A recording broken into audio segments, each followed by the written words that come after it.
Chef David Chang and the members of the Recipe Club sift through millions of search results to find the very best way to make the food you want to eat. Each week, they cook 3 recipes for the same dish, debate them, and ultimately declare the winning recipe. Check out Recipe Club on Spotify or wherever you get your podcasts.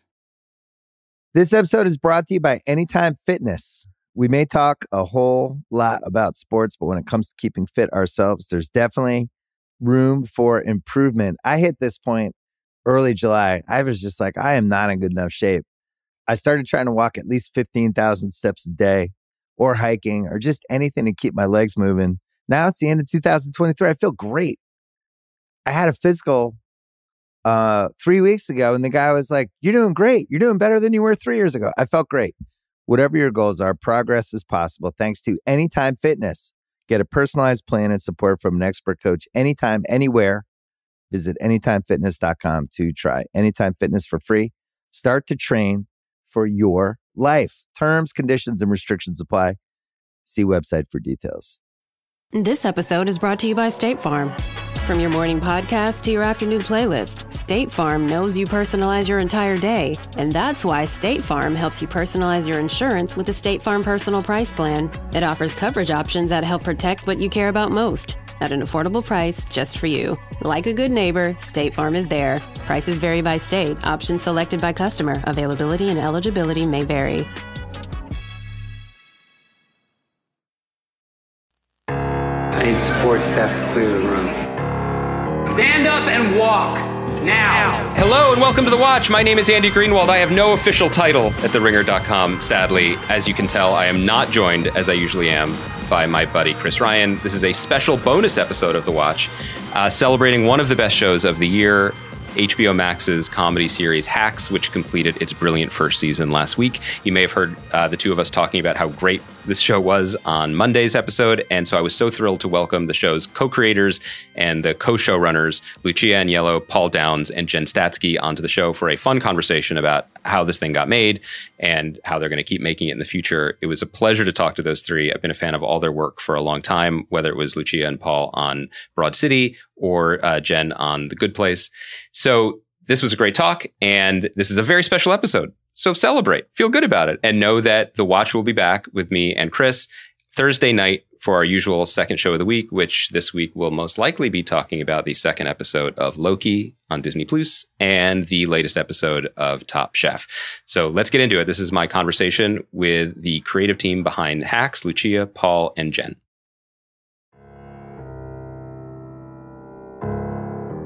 I am so very pleased to welcome onto the Watch podcast the co-creators and showrunners of one of the best shows of the year, Hacks on HBO Max. Please welcome Lucia Aniello, Paul Downs, and Jen Statsky.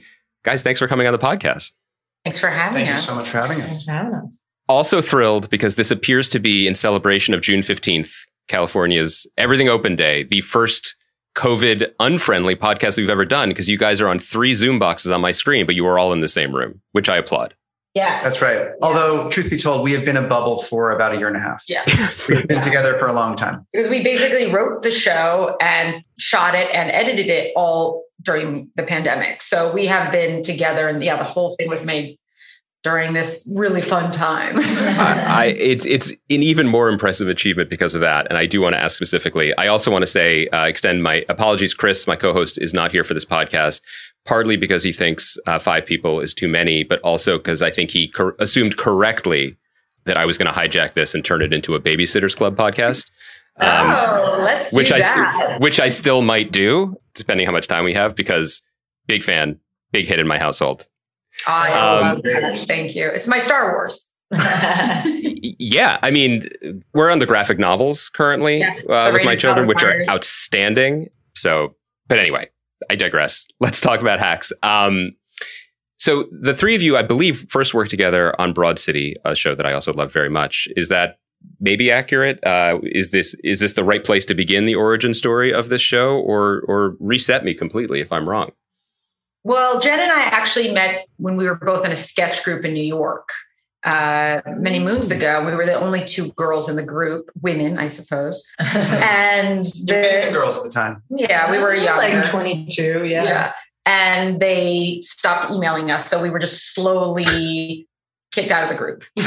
But we remained friends. Sketch comedians, always the best. We liked each other. Yes. We found that we worked well together. So yeah, that was kind of our first. And then obviously she and Paul had already been working together and we're together and we all met and yeah, just kind of immediately started working together and working on stuff. Yeah. And then Broad City, we did work on together. But we've worked on a lot since on our movie Rough Night, Jen was on set as like a punch-up writer, and we've written a movie on spec together, and we have done, what else? Oh, well, the reason that we even came up with the show is because we were all on a road trip to work on Paul's Netflix The Characters special, and that is kind of actually when we first had the idea for Hacks. What a great segue into the HBO Max show Hacks. Which, by the way, great show. We should probably get to it at some point. So the idea sort of was generated naturally between the two. It wasn't one person's dream show that you then brought to the other two. It kind of formed organically through discussions and road trips and... Yeah, we were driving to a Monster Jam monster truck rally, yes, in Portland, Maine. We were driving from the Boston area. And so, yeah, on the road trip to the most macho event you could possibly imagine, possibly the most macho event I've ever experienced as the man in the group, was when we first started talking about, a lot of our favorite comedians who happen to be women, who didn't feel ever got the same due that a lot of their male counterparts had. So it was really on that road trip that we were talking about that concept and these women who had been cast aside. And the idea was born in your father's car, Jen. Yeah, my dad's Honda Pilot that we had brought to take Paul to his character special. Yeah. God and bless. I do think people should seek out this character special too. After they've watched Hacks, Jasper Cooch is the character's name. It's worth a watch. I appreciate that. Truck Rally.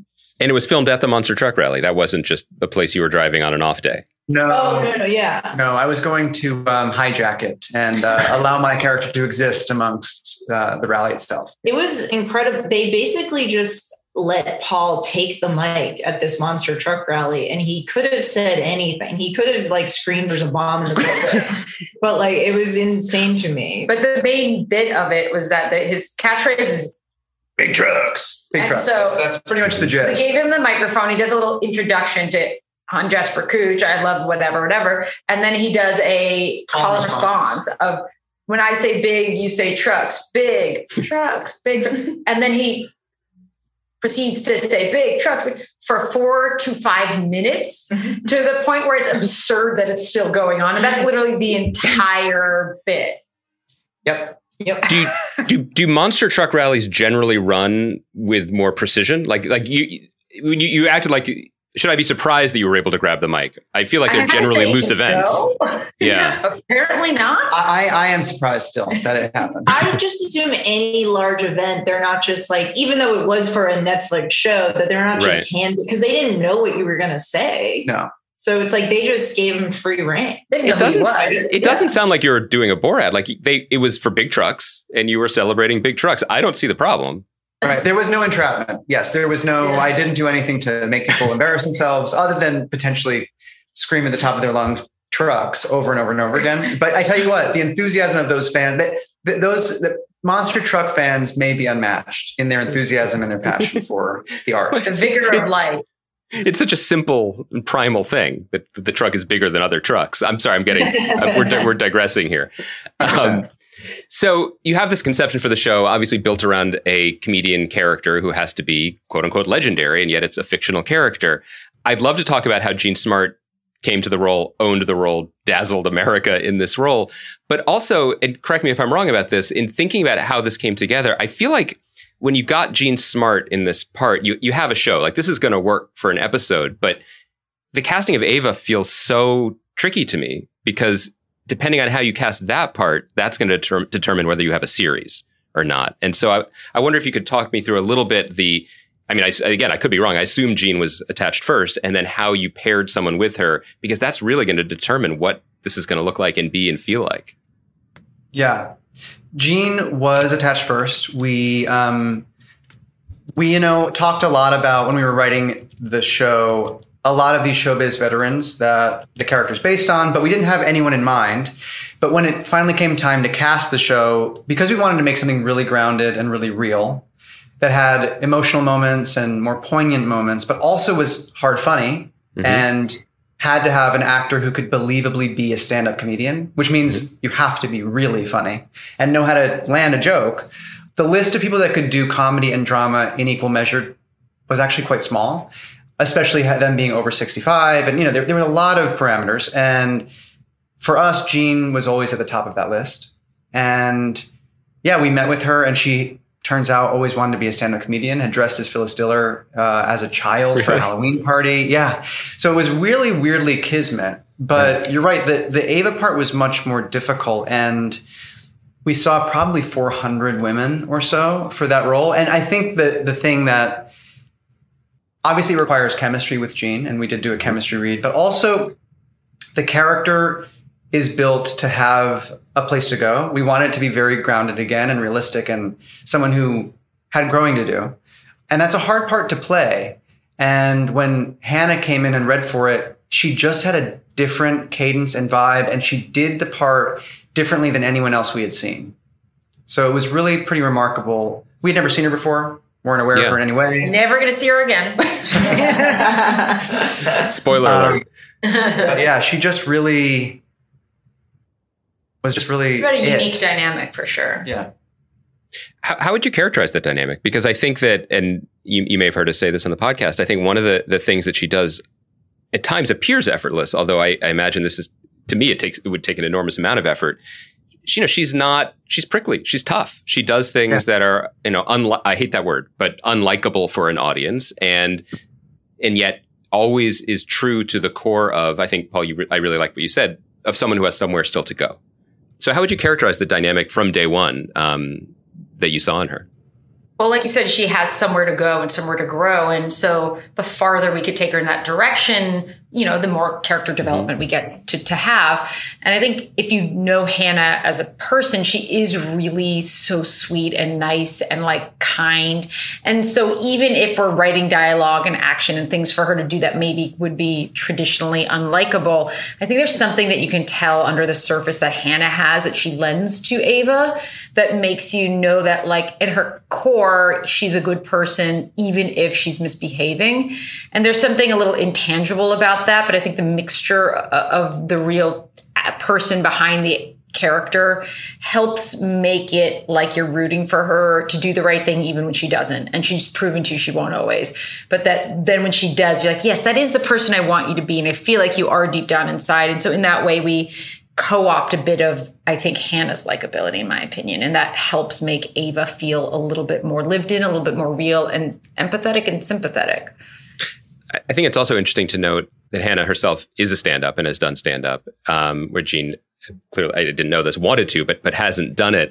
I remember when the last season of The Wire dropped and it was set partly at the newspaper, and my friends and I, who were all at least journalism adjacent, were like, oh God, everything about this is wrong. And then I suddenly realized what all doctors must have thought watching ER, or what anyone in any field thinks.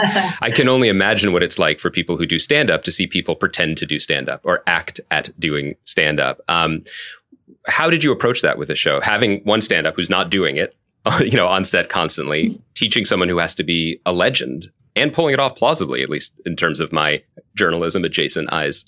Yeah, I think that was a huge challenge in the writing of the show, was writing the jokes for Deborah to feel authentic and real, and that they are both jokes that would attract a wide audience, and she would still be, filling a crowd at a Vegas theater, but also that they're not so good that she doesn't, again, have somewhere to go.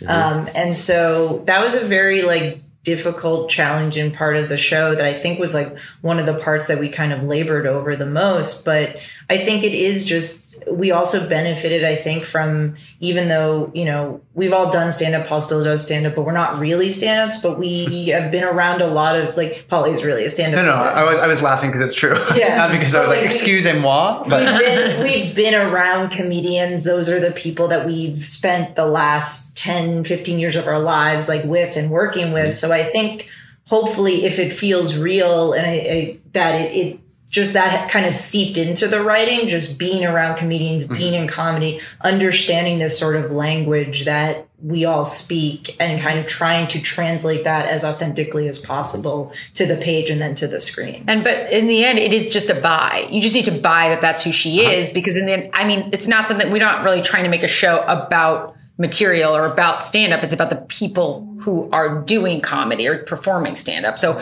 for us, it's still about the backstage, why she's telling these jokes more so than the jokes themselves. So, I mean, who knows how much we'll actually see of season 2. But to me, it's like the less important part once you buy into it. It's everything up to the stage.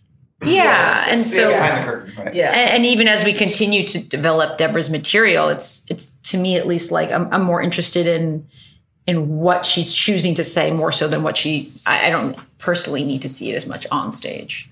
So you guys may have heard us harp on this repeatedly because we can't get over it. And so I'll bring it to you directly.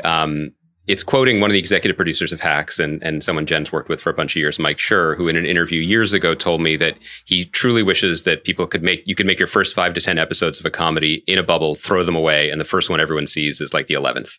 Because in his mind, that's how long it takes for all the pieces to gel and for the writers to understand who they're writing for and the actors to understand their characters, et cetera, et cetera. That may or may not be true. Regardless, we liked Hacks so much in the first 2 episodes. And then suddenly by episode 4, we're like noticing background players we hadn't noticed before and like willing to take a bullet for them. It felt to us that your show took this evolutionary leap so quickly. And it was so thrilling to watch. And it was an ascent that didn't stop. It just ran through the rest of the season. I guess the question somewhere in there is about your thoughts on that idea and whether you felt it coming together more quickly than you imagined, or if there was a moment or moments when you suddenly realized that, oh, this is clicking the way we imagined it clicking? Well, I think one of the advantages we had was on that road trip, coming up with the idea, that was 6 years ago. So we've been talking about the series for a long time, developing the characters for a long time. And some of the characters, like Deborah Vance, are based, again, on iconic figures. And luckily, we have someone as talented as Jean Smart who becomes the part. There was no how do we write for Jean? Jean is a classically trained theatrical actress, and she reads every line of dialogue and every line of action, and she does it. And the other thing for us was, because we had that time to ruminate on the show, when we pitched the show, not only did we pitch the first season, although we didn't do it at HBO and HBO Max, we didn't do what we did in a lot of the other pitches, which is pitch the series finale. We've thought about the show long enough now that we know where we'd like it to go. And of course, that when you have a writer's room and you have different points of view and you get the actors there, those things will change. And I'm sure season 2 will end up being much different maybe than we initially thought. But in terms of season 1, a lot of it was kind of in place.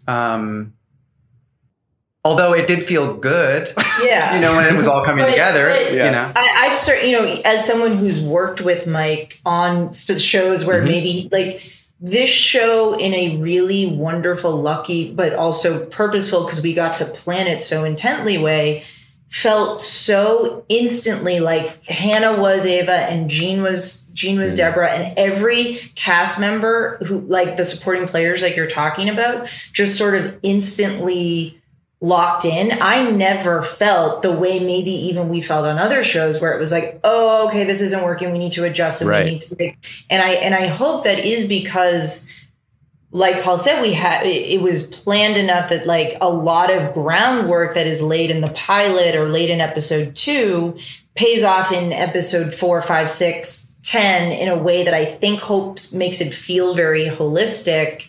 And so I've heard Mike talk about that too, but like, I think we just, it kind of felt that we were able to look at it more holistically and we didn't have to scramble on our feet as much, which certainly sometimes does happen when you're making a TV show. And also this is for streaming, right? And I mean, I haven't worked on as many like traditional, network shows. I haven't worked on any network shows, but something that we tend to do is block shoot, right? So in any given day, you might be shooting a scene from episode 1, 2, or 3, but because of COVID, because of a lot of different reasons, we essentially block shot the entire season. So It's interesting kind of not completely, but a lot of the time. So it's so kind of interesting to me when people are like, wow, Hannah really found her footing by the episode 7. I'm like, we shot that first. We shot this scene from episode 1 last. I mean, I understand that like things kind of there's like a sense of that, but I think if people actually saw the order of so many things, they'd actually be surprised. But what I hope that is last thing, is that it's purposeful, that she was written to maybe feel more floundering in the beginning. And then you're like, oh, she's finding herself. She's realizing things about herself. And then Hannah just elevated that so much because what was on the page was always the intention for it to feel that way. And then Hannah matches it, and hopefully it feels like it comes together in a successful way. It's so good that we talked about this, because I think that it's kind of a vestige of the old way of doing TV, the idea that especially with comedies, you can adjust on the fly, which is a great thing for some shows that can do that.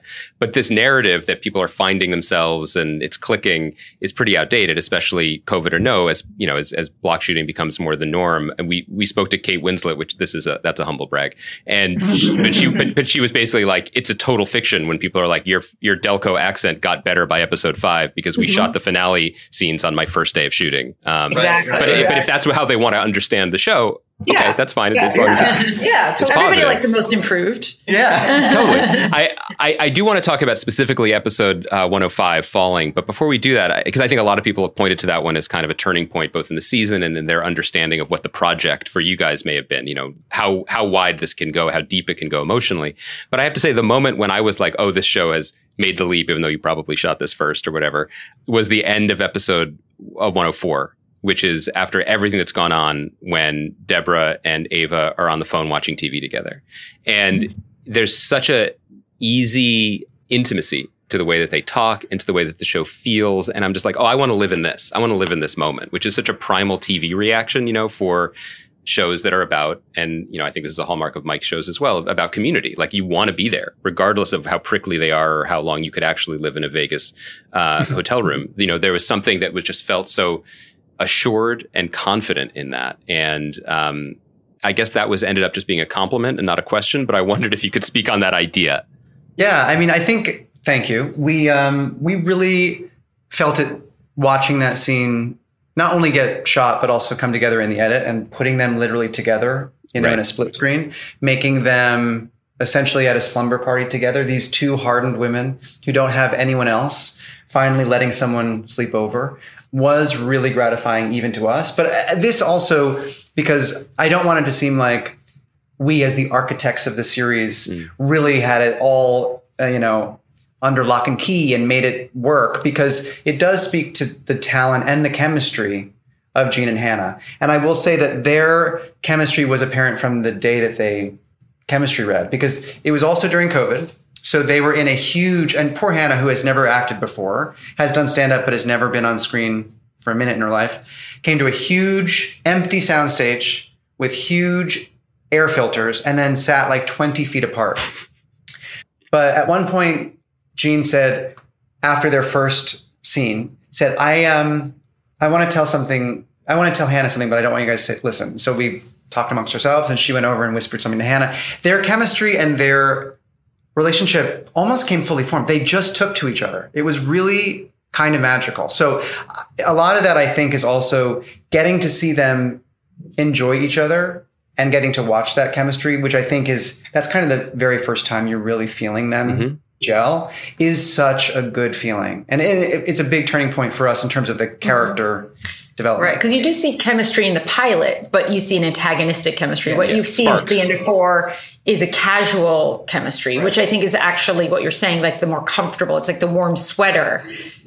And I think the warm sweater thing with TV shows, I mean, it's overlooked and people think of it as easy, but it's kind of the meat and potatoes of why people watch TV. And you guys just did it, and you didn't overlook the importance of it. And I think you can feel your consideration of that in all of the casting. You know, when, like, now I want to see the great Lauren Weedman as your mayor, and I'm like, I bet we can use her again. Like, I mean, it's just like the consideration is up and down the board. And I guess the question I have about that, and particularly in the model of what television is now for people and what is expected of it, is I kind of want to coin a phrase. I'm going to try it out on you. The Dayenu problem, which is if you just had a show where these people were wonderful and we spent time with them, like, that's better than 90% of TV pilots, and you're good. Like, that would be enough. But the contemporary model of TV is, to keep pushing, keep changing, throw friction, throw drama into your comedy. You guys pull it off brilliantly in this season. I guess I wonder where you guys fall on that divide, because you have this base now. Like, I feel like I want to watch 10 years of your show. Sorry, that's a lot of work for you guys, but I do. Yeah, it's not going to happen. And yet, I'll take half that. But you also are, as we saw in the finale, throwing in, not stopping with curveballs, not stopping with wrenches, not stopping with speed bumps on the way to their second slumber party, in Paul's words. I think we really wanted it to feel like real life. And you know how it is when you are dealing with something painful and you make a joke to release that tension, and it is sometimes the hardest you laugh. I think for us, we just wanted to do something that felt like real life. And so I absolutely love watching a sugary sweet show that's very comfortable to live in, and I think that's great. But I also really like watching I love watching Succession and being anxious and feeling the drama and feeling like the family play off of each other.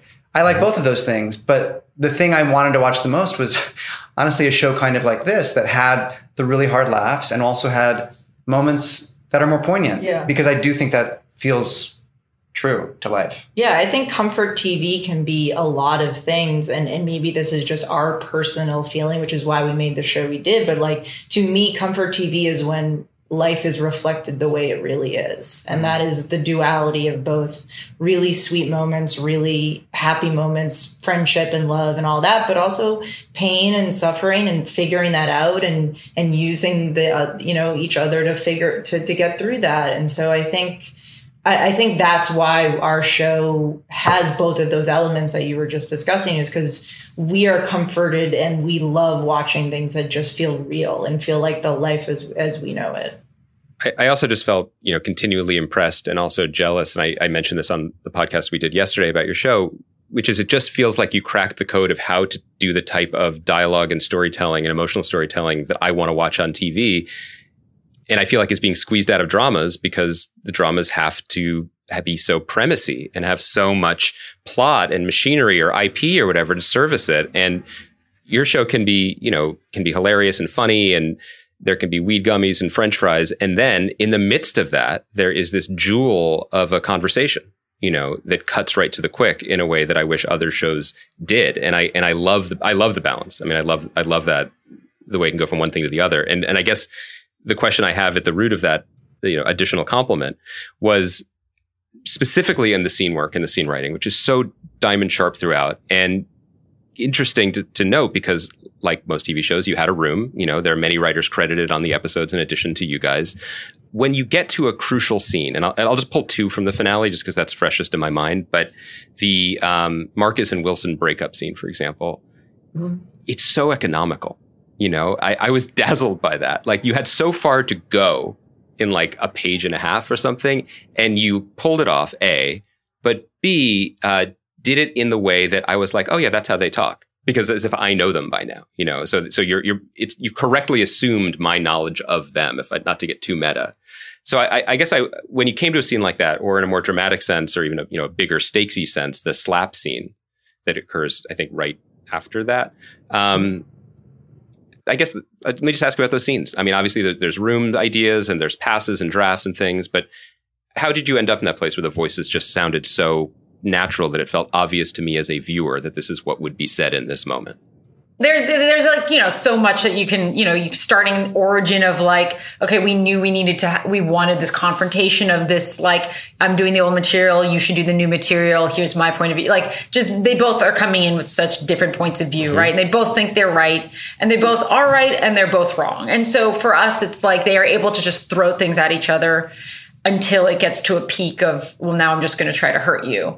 And then when she slaps her, and we were actually talking about this today, her slap doesn't come from a place of strength. It comes from a place of vulnerability, because she's actually she's hurt her. And that's the way that she reacts. So in a way that like moment, which feels maybe broad in some ways, is actually like kind of one of the most open and vulnerable moments that Deborah has of the season, right? Because like a comedian whose words are her thing, when she has no more words and has to resort to violence, that's like the most weakened position she could be in. Mm-hmm. And afterwards, she won't even look at herself in the mirror, you know? So we tried to show subtle ways of like, here's where Deborah is, whether that's with dialogue or with action.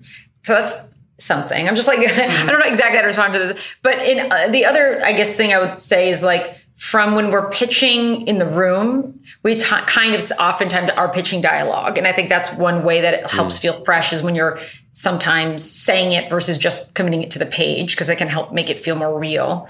And then on the day, you know, the three of us are always, I think, trying to make sure things feel authentic and real and trying to make it like, I think it'd be interesting for somebody to look at the page and then what actually ends up on screen. I mean, of course, it's interesting I think it's always interesting, but it is very much what is on the page, but, you know, little flourishes or somebody repeating the line that was just said to them back, that feels like something you don't always see on the page because it's not economical, yet it feels very real. Like, so when he says, we can still go, we're going. You know what I mean? Like, that says something else. Yeah, I'm so glad you mentioned that. Like, that turn of dialogue is probably what made me flag it in my mind, because it's not just, you know, a clever turn of phrase. It fundamentally reveals how each of them think about the world and how completely mismatched they are, right? Because Wilson was never not going to go. Like, what are you talking about? And it's a surprise. It feels like a very real relationship fight that we people have had. You know, it was like Paul and I don't fight. Yeah, they're perfect. I got to give all the credit to Jen on that scene. Yeah, all the relationship strife, and you're like, this is bad. All Jen. Break up. That's about me and my husband.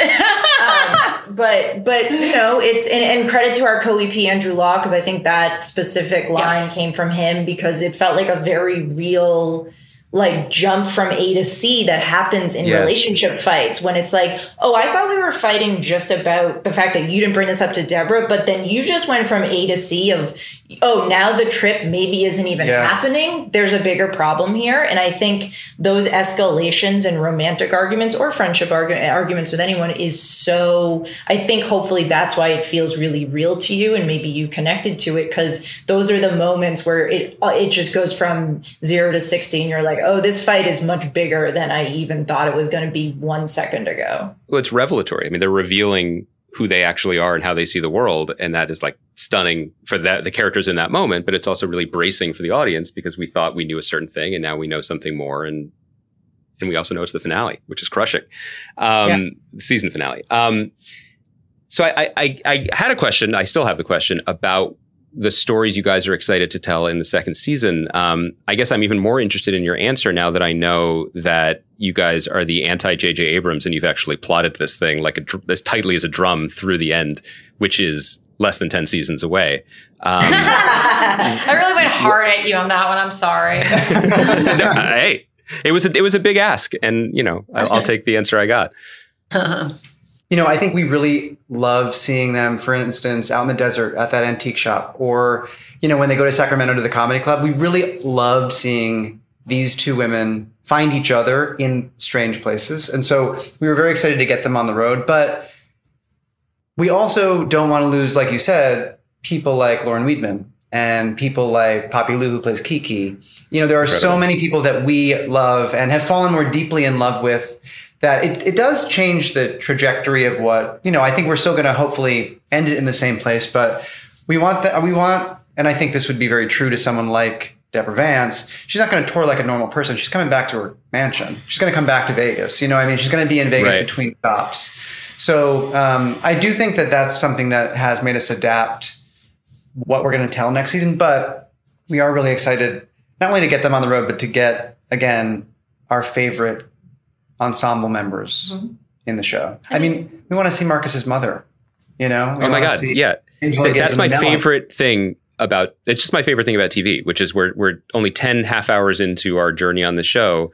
Marcus's mother, I don't know her name. Her name is Marcus's mother, as far as I know. And I was so excited to see her because she's there. Yeah. It's that wonderful feeling relationship you can have with a TV show, which is, I don't know who's coming in the room next, but I'll be happy to see them. You know, and that's the sweet spot, I think, as a viewer, and I would imagine as a creator as well. It totally is, because like TV is such a collaborative medium, and we've said this before, but that thing Deborah says in episode 9 is like, when you find someone you click with, you share a sense of humor, you make each other better. That is just so true for creative endeavors, period. And so we, as much as we do have so much plotted, we know where, hopefully, like, we know where the series ends, but at the same time, like, all of the wonderful people we cast on the show have made us better and now make us want to write better. And so we will keep adapting and keep, expanding the world to let them in. And that it's exciting as a creator because you're allowed to do that. We also get so excited about good casting. Like there's so many people that are like, oh, you my, can like, tell. Yeah. Lauren Weedman, like I loved her on Looking. I loved her on 5 Year Engagement. Like I've always been like, oh my God, Lauren Weedman is amazing. And then when we saw her name pop up before I even watched the audition, I was like, oh my God, it's Lauren Weedman. I have to say, I had the same thing. I cast her on my show, and like, yes, right. When she was on the list, I couldn't believe it. And then she came in and I was like, could you sing? And she was like, I guess. And then she delivers this like knockout Blue Velvet Chanteuse performance. I mean, she's so good and so kind and humble and funny. And like when she shows up, I'm like, yeah, they're paying attention to all the roles in casting them. You don't sit any plays out. Yeah, like that is a thing that we literally like every day look at our call sheet and we're like, oh, yes, yes, guess who's coming today? Like we genuinely do get that excited. So as much as we want to write for the people that we've all fallen in love with, like they're saying, like, I think there's other people that we're really excited about. Like, oh my God, can you imagine if we got this person and that was their part? Like we do also want to include new exciting people because there's so many actors out there that we do love and we're excited about. As you guys could tell already, I run a very tight ship usually, and I usually can keep the questions in order. And I realized I said I was going to ask you specifically about episode 5. I completely forgot, and we won't do editing trickery. We're going to be honest. I did want to ask. It's an incredible episode and a showcase for, I think, especially for Hannah and just what she's capable of as a performer. I wanted to ask about the moment because I'm watching the show and she learns at the end of the episode there's been a suicide, and we have that moment, and our hearts stop a little bit. It's directed beautifully, it's constructed beautifully. She's walking down the hallway, and I'm like, what's brilliant about this is that it won't be him, but we had the cake and ate it too, right? And then she walks in, and the window's blown out. And I guess specifically the decision to do it. Did it always end that way, and then you wrote backwards to it? Or was there a conversation whether you should actually go through with it and then what the fallout would mean for this character emotionally, et cetera, going forward? Yeah, we always, that is unfortunately a phenomenon of Las Vegas, that people go blow all their money, and if they're going to end their life, they're like, let's do it in Vegas. So that was, because we wanted to really explore what it's like to live in Las Vegas and not just go there for a bachelor party. We wanted to see things like that. And also it's reflective, I think, and emblematic of what the characters are like, that they have this darkness, even though they're comedians and they tell jokes and they have sequined gowns or whatever, there's a dark underbelly. So we always wrote with that in mind. And we always knew that we wanted him, because he was somebody who was preparing to take his life, to give Ava bad advice and have something that she has to, she's intoxicated by this manic pixie dream boy who's like, don't change yourself, love yourself. In fact, quit your job. The only thing that's actually maybe making you work harder and be self-reflective. So we did write backwards. Mm-hmm. Mm-hmm. We wanted to make sure you felt just off enough that you're like, what the heck's this going to be? But also can understand why she kind of follows him. Mm-hmm. It's easier. And, it gave us the opportunity to also go out of the casino and be in Vegas and experience a little bit of the party lifestyle of Vegas too, which we wanted to see. I mean, Vegas is fun. We wanted to see some of that fun. Yeah, we always knew. And like Paul said, like he's the manic pixie dream boy. And like, I remember Paul so brilliantly directed that episode. And I remember him giving Jeff the note of like, you are the devil on her shoulder. You are whispering in her ear and you're going to let her take the easy way out. And this is a character who needs to change. And on that scene on the bridge, he pushes her. And it's like that thing when you're change is really hard. It's really hard when you're like, fuck, I got to go to therapy and I got to be a better person. And I know I need to. And so he gives her the easy way out. And like, we always knew that would be the thing of like, okay, Ava is going to resist change and just say, yes, I'll take the easy way out. I will listen to the devil on my shoulder, and then realize, oh, that was absolutely the wrong thing, which that realization comes when he jumps out the window. So it was always him jumping out the window. And speaking of paying attention to casting, I mean, another moment in the show where I'm like, I'm sorry, I have to pause and IMDb Pro this because this guy's phenomenal and why isn't he in everything? Yeah. He's excellent. And he played Manson. So he's somebody who we were like, he's great because he's charming and attractive, but also there can be like a craziness, a sweatiness, a darkness. And his songs are surprisingly good. It also earned what I thought was one of the most relatable demonstrations of a particular kind of sociopathy I've ever seen on television or in movies, which is, Ava doesn't fully react to it in that moment, just as she doesn't fully, at least in a traditional way, in terms of like emotional reaction to her father's death in the end. But when her tough boss says she's a good writer, then the waterworks are so intense that Wilson should get called. I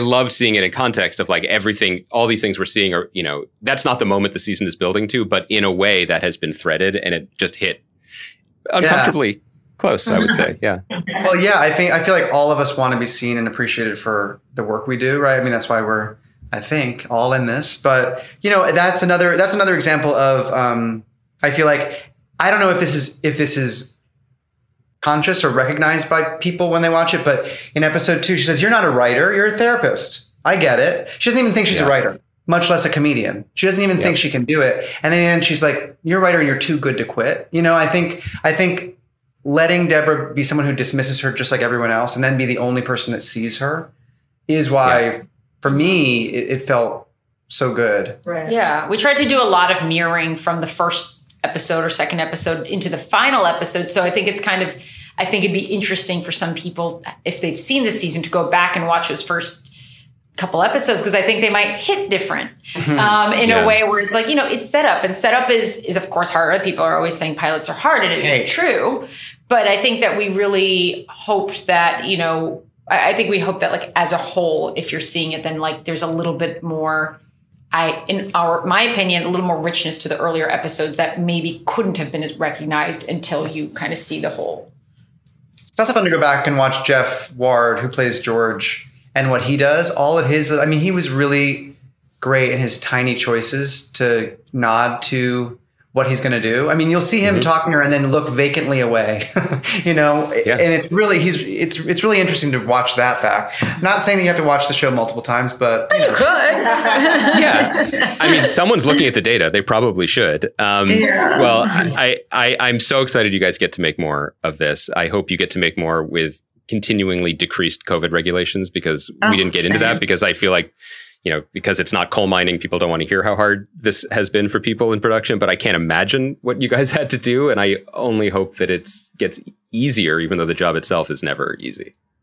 Yeah. It's really nice to be able to connect with people and laugh without 2 masks and a shield. That is really, when you're making comedy, it feels better when you can smile and laugh. I won't recognize a single crew person out in the world. I'll be like, "Hi, nice to meet you." They're like, "Are you kidding me?" And I'm like, "Well, I'm sorry. I'm the first AD." Also, Gene, who's 69 and type 1 diabetic, in the beginning, we were on such high alert because we were like, we must protect this national treasure. Anybody walk near her, we're like, "Get away from her!" Like, because you're giving her so much like air and life and recognition, but you can't actually, I won't even say it. You have to protect her. You have to protect her. 100%. Yeah. That was our number 30.